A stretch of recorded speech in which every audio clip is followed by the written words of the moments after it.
Hello guys, welcome to our channel Behra Hunter the Art of Fishing. Guys, I am really thankful to you all. आप लोग जितने भी हमारे viewers हैं, जितने भी सपोर्टर्स हैं, जितने दोस्त हैं, जितने भी टीम मेंबर्स हैं, जिन्होंने हमारे लिए इस बुरे वक्त में जो मेरे लिए बहुत ही डिफ़िकल्ट था सर्वाइव करना, उसमें हमारे लिए प्रेयर्स की, हमें दुआएं दी, हमारे लिए दुआएं की. तो I am really thankful to all of you. इस तरह से प्यार एंड सपोर्ट बनाए रखें. एंड आप लोग की दुआओं का ही असर है कि मैं आपके सामने अभी बैठा हूँ इस चैनल पे, नहीं तो ये चैनल जल्दी ही ख़त्म होने की कगार पे था. एंड काफ़ी लोगों के मैसेजेस आए हुए हैं मुझे कि सर क्या हो गया है आपको, क्या प्रॉब्लम है, आप मेडिकली फिट है कि नहीं है, वो क्या प्रॉब्लम चल रहा है. कि हमने आपको फ़ोटो देखा पोस्ट में. सो आप लोगों को बता दूँ गाइस कि मैं बहुत ही बुरे वक्त से गुजर रहा था पिछले 4-5 महीनों से.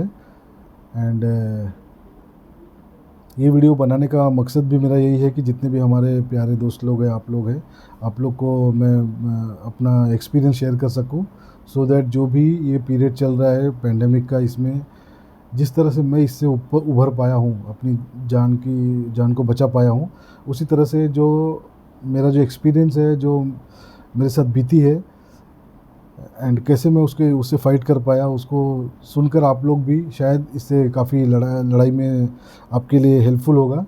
सो आप लोगों से रिक्वेस्ट है कि इस वीडियो को पूरा देखें. एंड आपसे ये भी रिक्वेस्ट है कि आप इस वीडियो को अपने उन दोस्तों के साथ भी शेयर करें जिनके लिए काम की हो सकती है. जैसे कि किसी को इन्फेक्शन हुआ है, ऑलरेडी फ़ाइट कर चुके हैं कोरोना से, या तो ऑलरेडी हॉस्पिटलाइज है, या कहीं पे है जहाँ जो थोड़ी बहुत उनको हेल्प मिल सके इस वीडियो के थ्रू. तो आप लोग उनसे रिक्वेस्ट है कि आप उनको शेयर करें ये वीडियो, एंड वीडियो को लाइक कर दें.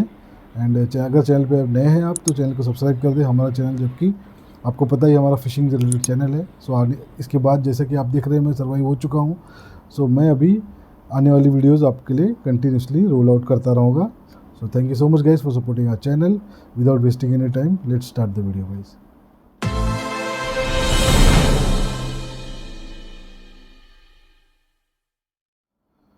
So guys, जैसे कि आप लोग को पता होगा कि मैं ऑलरेडी हॉस्पिटलाइज था अभी.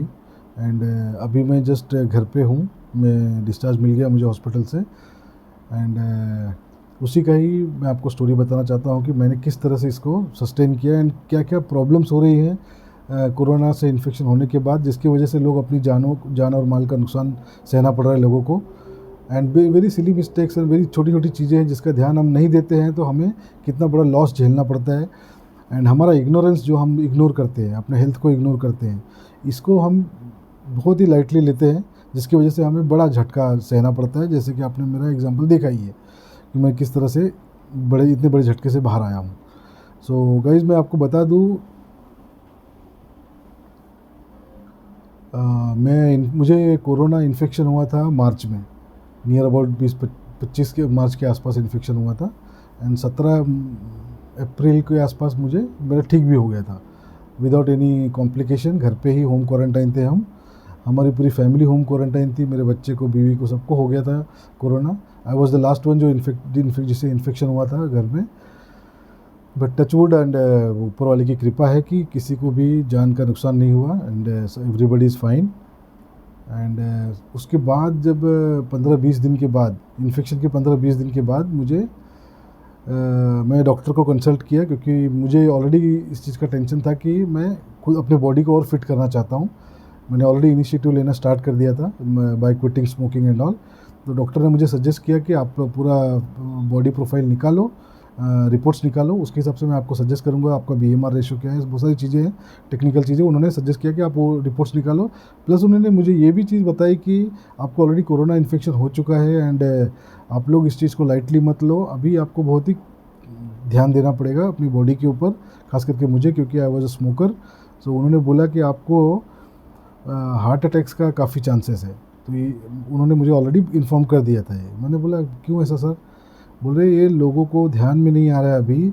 आप जब किसी से पूछोगे, पता करोगे, आप क्रीमेशन ग्राउंड में जाओ, स्मशान घाट में कहीं भी जाओ, जो भी केसेस आ रहे हैं, दे आर फ्यू परसेंटेज जो है वो कोरोना से डायरेक्टली लंग इन्फेक्शन से उनकी डेथ हो रही है, लेकिन most of the cases are heart attack के केसेस. तो ये प्रॉब्लम हो रही है guys, this is really critical. And काफ़ी लोग इस चीज़ को इग्नोर कर रहे हैं. तो इसके लिए अवेयरनेस होना हमारे लिए बहुत ज़रूरी है.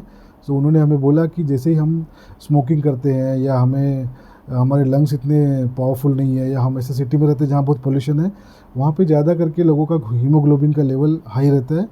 प्लस और एक कुछ तो एलिमेंट है कि पोटेशियम कैल्शियम कुछ तो है एक, मुझे ध्यान में नहीं है अभी। सो वो चीज़ है वो ज़्यादा हाई रहती है, जिसकी वजह से ब्लड हमारा जो क्लॉट हो जाता है, जो हमारा खून होता है वो जम जाता है जल्दी ही। तो इसकी वजह से हमारे हार्ट में ब्लॉकेज हो जाता है या खून अचानक जम जाने की वजह से हार्ट अटैक्स आते हैं। सो ये मुझे ऑलरेडी उन्होंने वार्न किया था कि ये हो सकता है, तो जल्दी से जल्दी हमें मेडिकेशन स्टार्ट करना पड़ेगा। सो उन्होंने ऑलरेडी मेरा मेडिकेशन ब्लड प्रेशर लो करने का चालू किया हुआ था। तो एक हफ्ते के बाद मेरा मेरा ब्लड प्रेशर नियर अबाउट 130 के आसपास आ चुका था, जो नॉर्मल रेंज था। तो ही सेड कि इट्स रियली गुड, अब जल्दी ही अभी हम आगे स्टेप लेंगे कि आपका बॉडी वेट मेंटेन करने के लिए जो भी परफेक्ट बॉडी वेट होता है। सो उसके लिए हमने मेडिकेशन स्टार्ट करने के लिए मुझे नेक्स्ट डे रिपोर्ट्स निकालने थे, पूरे ब्लड रिपोर्ट, बॉडी का भी पूरा रिपोर्ट्स निकालना था। तो रात को मैं घर पे आया 12:30-1 बजे सो गया। I was very tired. And उसी दिन जब मैं ऑफिस में था, ऑफिस से शाम को आया था डॉक्टर को मिलने के लिए, ऑफिस में मुझे मेरे हाथ का जो ऊपर का सेक्शन है, ये 4 आर्म्स, ये इसमें पेन हो रहा था, नमनेस थी। तो एंड मेरे हाँ नीचे के जो पैरों में जो थे मेरे, उसमें भी नमनेस थी, उसमें मूंगी जैसा आ रहा था। तो मैंने उसको इग्नोर किया थोड़ा। दोपहर को लंच के बाद थोड़ा एक आधे घंटे की नींद लिया मैंने, क्योंकि मुझे बहुत ये हो रहा था, पेन हो रहा था पैरों में। तो आई थॉट कि मैं थक गया होऊंगा, इसके लिए होता होगा। बट हाफ एन आवर का नींद लेने के बाद मुझे थोड़ा अच्छा लगा। शाम को डॉक्टर से मिलने के बाद घर पे आया, रात को 12:30-1 बजे के आसपास सोया। सुबह 6 बजे उठा तो आई वॉज शॉक्ड कि ऐसा गर्म क्यों हो रहा है इतना। तो मैंने रिमोट उठाया एसी का, उसमें चेक किया तो उसमें 25 डिग्री टेम्परेचर था। ऐसे यार it's a very cool temperature. मैं मोस्टली 27 पे रख के सोता हूँ एसी, मुझे ज़्यादा ठंडी पसंद नहीं है। तो मैं उठ के हॉल में गया, हॉल में थोड़ा वॉक किया, फिर वहाँ से उठ के दूसरे बेडरूम में गया। वहाँ पे जाके पेट के बल, छाती के बल लेट के मैंने ये ब्रीदिंग करने का ट्राई किया, जो कोरोना में करते हैं लंग्स इन्फेक्शन में। तो मुझे उसमें भी थोड़ा अनईज़ी फील हो रहा था, इतना सफोकेशन नहीं था बट थोड़ा अनईज़ी फील हो रहा था, बराबर सांस लेने हो नहीं रहा था मुझे। सो मैं टेंशन में था क्या हो रहा है, एंड प्लस मुझे स्वेटिंग हो रहा था, मुझे पसीना बहुत आ रहा था। तो फिर मैंने ये निकाला अपना ऑक्सीमीटर, ऑक्सीजन चेक किया, ऑक्सीजन का लेवल 98 था। तो आई सेड किया there is no issue with oxygen, या लंग्स का प्रॉब्लम नहीं है, मेरा लंग्स तो बराबर चल रहा है।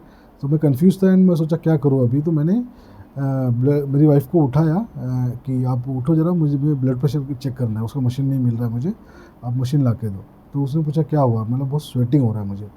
तो उसने देखा तो लिटरली मेरा पसीना पूरा फेस से यहाँ से पूरा स्वेटिंग इतना हो रहा था कि पूरा दाढ़ियों से मेरे टपक रहा था पसीना पूरा, लिटरली इतना मतलब हेवियर स्वेटिंग हो रहा था। मेरी वाइफ ने देखी, वो भी डर गई, वो जाके ब्लड प्रेशर मशीन लाई तो मेरा ब्लड प्रेशर 167 या 170 something it was at that time. तो उसको भी लगा कि हाँ कुछ तो प्रॉब्लम है। उसने सजेस्ट किया कि now we need to go to hospital, चलो। तो मैं बोला हाँ चलो, मुझे भी लग रहा है कुछ प्रॉब्लम है। मुझे रियलाइज़ हो गया था कि it's a heart attack, but तभी मुझे चेस्ट पेन भी स्टार्ट हो गया था। तो आई सेड कि मुझे चेस्ट पेन भी हो रहा है, तो वी शुड मूव नाउ। तो हमने गाड़ी की चाबी ली, तुरंत ही गई, गाड़ी निकाली, उसने ड्राइव किया। एक स्पंदन हॉस्पिटल है, वहाँ पे हम गए। वहाँ पे आईसीयू के में वो फैसिलिटी नहीं थी वेंटिलेटर एंड ऑल की। सो उन्होंने मुझे वहाँ से पे 2-3 गोलियाँ दी, जिससे थोड़ा मुझे रिलैक्स फील हुआ। बट वहाँ से निकलने के बाद हमें सजेस्ट किया कि go to Fortis hospital. Fortis hospital में मेरी वाइफ ने चेक किया तो वहाँ पे बेड्स अवेलेबल नहीं थे आईसीयू में। सो उन्होंने सजेस्ट किया कि आप डॉक्टर से बात करो अपने। तो हमने फैमिली डॉक्टर, तब तक हमारे फैमिली डॉक्टर ने भी फ़ोन पिकअप किया था, उन्होंने ही हमें सजेस्ट किया कि आप you go to Platinum hospital, वहाँ पे मैं आईसीयू में बेड अरेंज करा रहा हूँ। तो उन्होंने टचवुड की, I am really thankful to him कि उन्होंने हमारे लिए आईसीयू में बेड अरेंज कराया एंड वहाँ पे जाके मुझे एडमिट किया। तुरंत ही एकदम क्विक रिस्पॉन्स है वहाँ पे प्लैटिनम हॉस्पिटल में, इट्स इन मोलैंड वेस्ट। सो तुरंत ही उन्होंने मेरा ईसीजी डाल के पूरा चेस्ट वेस्ट पे सब निकाल के चालू किया उन्होंने ट्रीटमेंट इसमें कैजुअलिटी में, आईसीयू वार्ड में। तो मुझे तभी सीवियर चेस्ट पेन ऑलरेडी चालू ही था। फिर जो हार्ट स्पेशलिस्ट है वहाँ पे, उन्होंने मेरी वाइफ को बोला कि एक इंजेक्शन ला के देने के लिए। दैट इंजेक्शन जो था वो कुछ 40-50 हज़ार रुपये का था। सो वो इंजेक्शन हमने लाया एंड इंजेक्शन जैसे उन्होंने मेरे आईवी में चढ़ाया इंजेक्शन, इतना बड़ा इंजेक्शन था गाइस, वो ट्रांसपेरेंट कलर में, मुझे अभी भी याद है वो। मैं उनको बोला था जल्दी से दे दो मुझे ये जो पेन हो रहा है उससे मुझे राहत दिलाओ, पेन किलर दो, कुछ दो, मुझे पेन बंद कर दो, बाकी आप ऑपरेशन करना जो करना कर दो। तो उन्होंने वो इंजेक्शन जैसे ही पुश किया मेरे बॉडी के अंदर, लिटरली बोल रहा हूँ गाइस कि मेरा हार्ट ना अंदर से पूरा एकदम जलने लगा। I was able to feel the एकदम बर्निंग सेंसेशन, जैसे कि जल रहा है मेरा हार्ट एक साथ, जो कि बहुत ही पेनफुल था। एंड मैं चिल्ला रहा था तभी बेड पे। डॉक्टर ने बोला कि आप सिर्फ 2 मिनट आप बर्दाश्त कर लें, उसके बाद सब ठीक हो जाएगा। तो 2 मिनट के बाद मुझे थोड़ा फील जो था, बर्निंग सेंसेशन कम हुआ मेरा। एंड पूरा बॉडी के अंदर ऐसा फीलिंग आया कि जैसे कि पूरा ब्लड जो है, ब्लड को ही ये लोग ने प्यूरीफाई कर दिया, क्या कर दिया गॉड नोज। मेरा जो हाथ का पेन था वो कम हो गया। एंड जॉ में जो पेन हो रहा था ये साइड में पूरा, वो भी काफ़ी स्ट्रॉन्ग पेन था, ये पेन बंद हो गया मेरा। बट हार्ट में बर्निंग सेंसेशन था मुझे।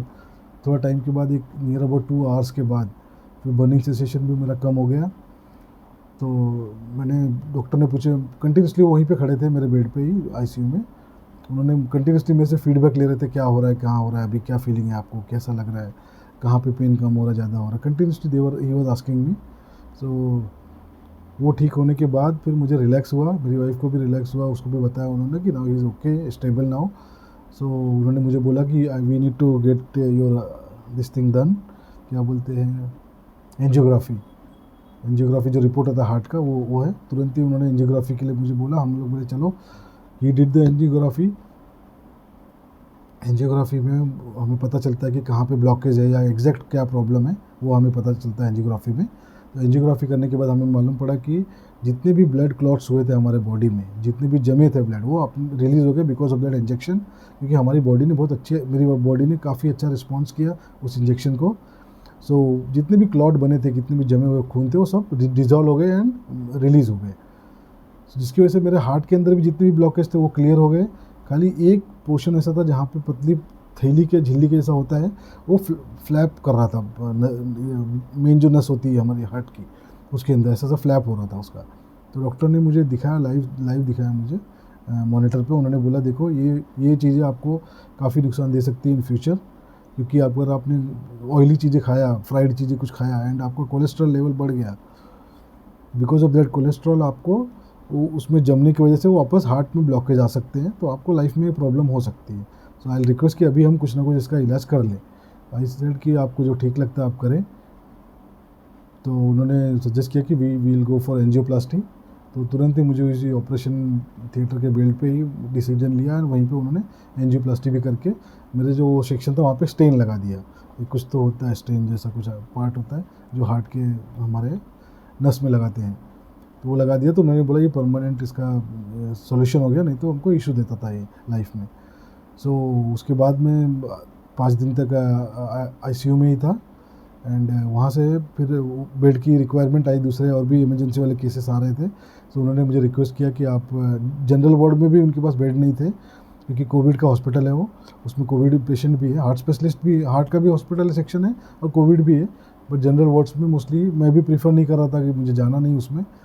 सो उन्होंने मुझे बोला आप घर पे रेस्ट कर सकते हैं, अगर अच्छा आपके पास सेपरेट रूम बेडरूम है तो आप वहाँ पे रेस्ट करें। अगर आपको कुछ भी प्रॉब्लम होता है आप हमें डायरेक्टली कॉल करें, हम घर पे भी आएंगे, नहीं तो आपको वहाँ से पिकअप करेंगे।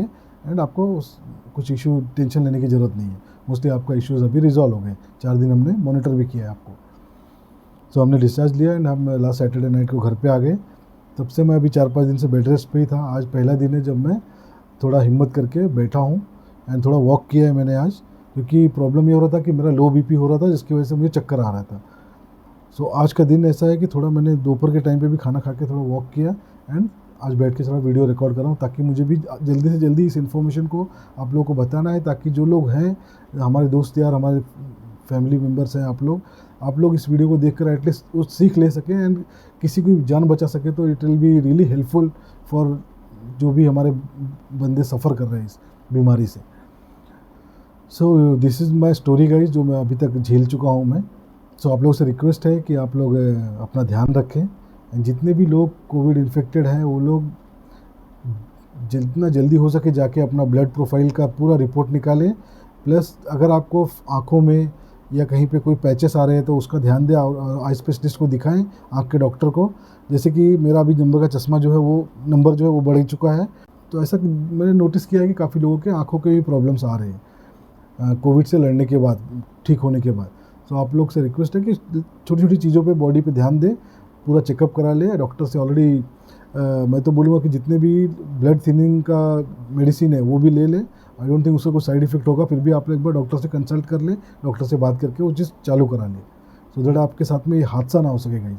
ये तो अच्छा था टच वुड कि मैं ऑलरेडी ब्लड प्रेशर का मेडिसिन चालू किया था, मेरा ब्लड प्रेशर कंट्रोल में आ गया था, इसीलिए मैं इस हार्ट अटैक को सर्वाइव कर पाया। अगर मैंने ऑलरेडी वो प्रिकॉशन नहीं लिया होता तो ये हार्ट अटैक का जो अटेम्प्ट हुआ था वो फाइनल था मेरे लिए भी। एंड ये बेरा हंटर आपके सामने बैठा नहीं होता इस वीडियो में। सो आप लोग की दुआओं का असर है guys, thank you so much आप लोग के प्यार एंड सपोर्ट के लिए। अभी आगे भी इसी तरह की वीडियोस डालने की कोशिश करता रहूँगा मैं, जो रिलेटेड टू अपना चैनल है उससे होगा। सो आई होप आपको ये वीडियो इन्फॉर्मेटिव लगा होगा, तो अपने किसी न किसी दोस्त के साथ ज़रूर शेयर करें जिसके लिए हेल्पफुल हो सकता है, काम आ सकता है आगे में, जिसको इन्फेक्शन हुआ है, जिसको नहीं हुआ है उसके लिए भी। सो उनके साथ में शेयर करें, वीडियो को लाइक करें। एंड अगर आपको किसी फ्रेंड को, किसी को आपको कोई हेल्प चाहिए, कोई इन्फॉर्मेशन चाहिए, तो आप हमें इंस्टाग्राम पे डायरेक्टली कांटेक्ट कर सकते हैं। हमारा इंस्टाग्राम का हैंडल नीचे आ रहा है, प्लस डिस्क्रिप्शन में भी है। So thank you so much guys for supporting our channel. आप अपना ख्याल रखें, अपनी फैमिली का ख्याल रखें। See you soon in the next video very soon guys.